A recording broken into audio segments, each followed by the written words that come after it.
Games rot kids' brains. Games like Tetris have been shown to increase the overall cortex size of kids who play for 30 minutes per day for 3 months. Not only that, but they place kids into various scenarios that they would otherwise never experience outside of their homes, thus leading to greater number of influences, just like any other medium of communication and entertainment. Games aren't medically useful for kids. False again. Games, especially VR titles, have been shown to help people cope with various phobias, painful illnesses, and even addiction. Studies throughout the years have shown that games can actually be therapeutic for kids who recently suffered injury. Games don't prepare kids for future responsibilities. Play one game of Warcraft 3 or sit through an entire raid and tell us that doesn't help your kid understand planning, teamwork, and coordination.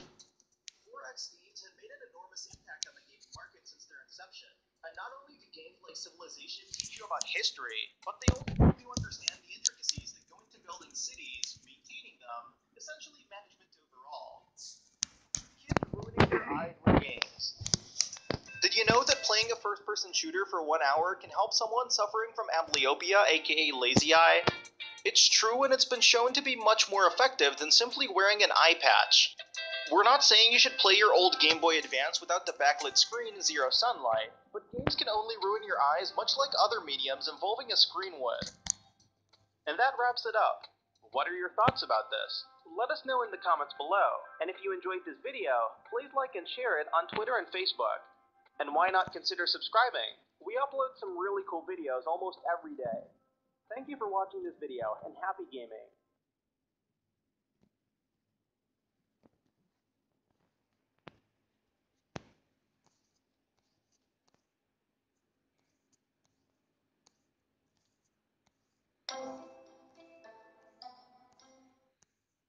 Gaming Bolt presents the 15 most difficult video game choices that left your head spinning. The days of a simple, the princess is in another castle plot in gaming is over, for better or worse. Now any game with a single player component is expected to have at least an adequate plot, and many games have taken that a step forward by allowing the player to influence that story. Many of these choices end up being difficult, and we've compiled a list of the 15 most difficult choices that left your head spinning in gaming. Spoiler warning, obviously. Skyrim, choosing a side in the Civil War. Skyrim is a great game, and will no doubt go down as a legend in the annals of RPGs, but it's far from flawless. One choice in particular left many fans reeling, not because of how difficult it was, but by how pointless it ended up being. The civil war between the Tamriel government and Skyrim was a huge plot point at the start of the game, and as its side quests unfolded, it felt like an epic adventure. Unfortunately, when it was time to choose a side and put an end to the war, life continued on like nothing happened either way. Splinter Cell Double Agent, save or sacrifice Lambert. In Double Agent, aged spy Sam Fisher is tasked with infiltrating a terrorist organization known as the John Brown Army. Unfortunately, when Sam is supposed to meet his contact and longtime friend and series main character Lambert, something goes wrong. Lambert is captured by the JBA, and you're tasked with either killing him to protect your cover, or risk getting caught and helping him escape. So, let me introduce you to our latest problem.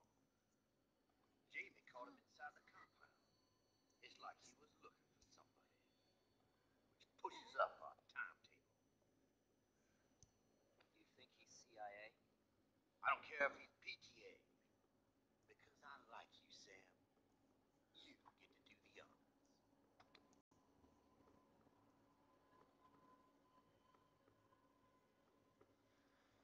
You got your orders, Fisher. Jamie, you have yours. You can give the boys in the surveillance room a show. Put him out of his misery.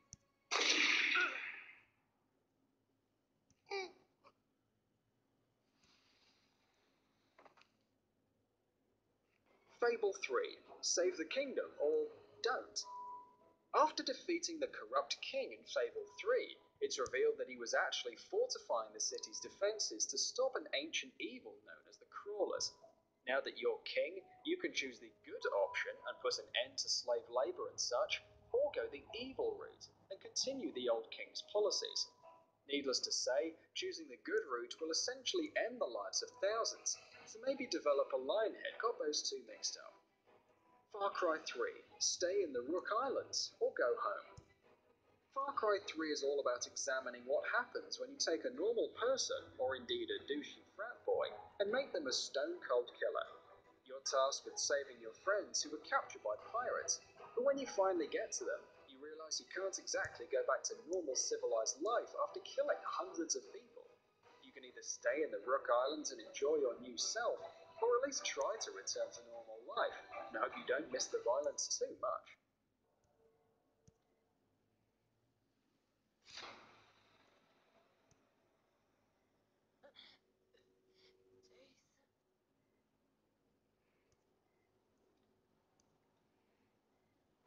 Heavy Rain, spare the drug dealer or kill him. After one of his sons is killed and the other is kidnapped, it's up to protagonist Ethan Mars to save his son. He does this by receiving notes from the kidnapping, who instructs him to do terrible or dangerous things like driving into oncoming traffic or cutting off his finger. One of these tasks is much more personal though. Ethan is ordered to go to a drug dealer's apartment and kill him. When you get there though, you find he has a small child of his own. Do you separate a child from their father, or do you risk losing your own son forever?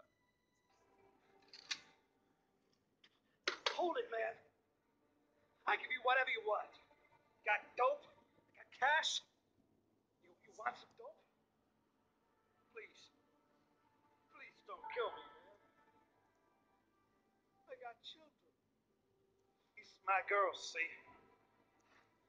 This one's Sarah. And the little one, that's Cindy. Please, man. I want to see them again. Please. Please don't shoot. I've got to kill this guy if I want to save Sean. I have no choice. I'm not a murderer. I have no right to take this guy's life.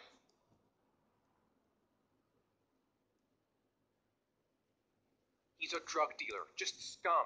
He wouldn't hesitate for a second if he was in my place. He's got a family just like me. How can I take his life to save my son's?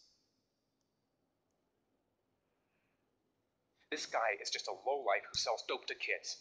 What's keeping me from killing this scumbag to save my son? I can't shoot this man. There must be another way to save Sean. There's gotta be another way.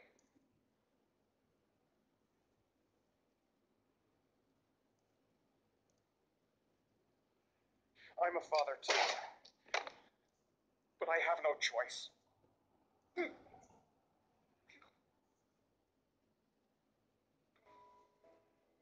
The Witcher 3, Yennefer or Triss.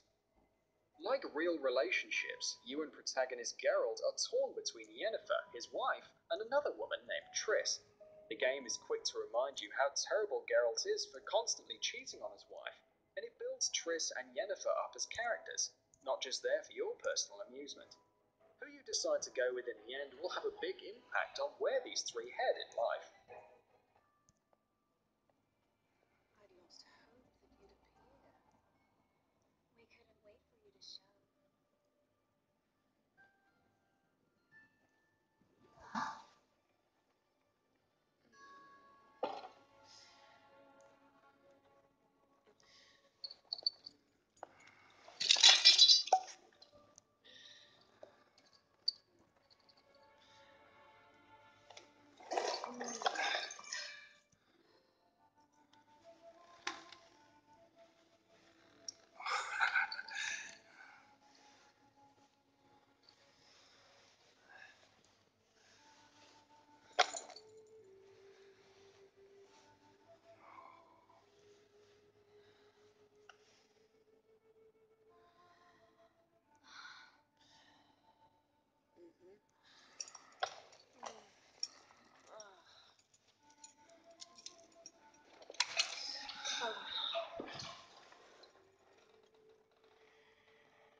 What about me? Don't I get any?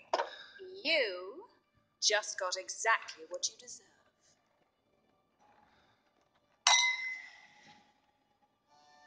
This isn't funny. Come back.